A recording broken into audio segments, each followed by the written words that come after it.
To the furtherance of this, do you really believe so little of your ancestors that you think that when they communicated with God, that they were delusional? Because that means you have the DNA of someone who's delusional. If there was no evolutionary utility in communicating with otherworldly forces, there would be no capacity for psychic abilities in the human population.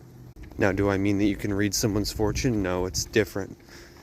Psychic means you can talk to alien beings. Now, am I calling God an alien when it was said that God made humans in his image?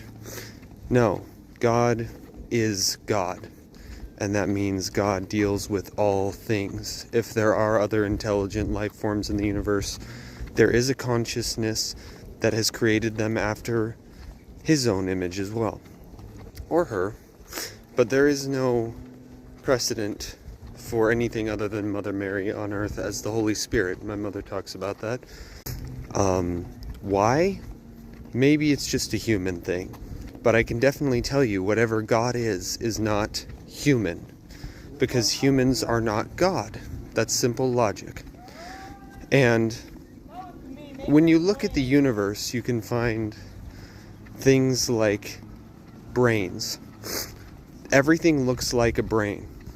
Humans are meant to exist because we do. Now, are we doing the right thing? No, we're primitive, and we're not even a type 1 civilization. A type 1 civilization is something that a great thinker named Kardashev once came up with, which is to imply that any civilization that uses the entirety of its natural resources to make a planet planetary civilization is a type 1. Now, we're nowhere close to that as far as our energy usage.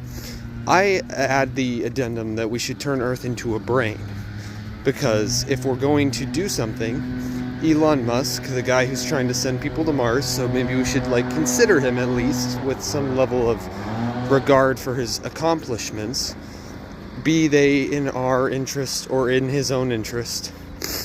We don't know that. He does say that we should expand the scope and scale of human consciousness. Is that logical to you? That's all I ask. Why would you want to decrease the scope and scale of consciousness? You're conscious. I know it may suck sometimes, but there are beautiful things, and the only reason you don't like suffering is because there are those good things as the alternative, and you go, oh, I want to go with that. As above, so below. There is definitely a God.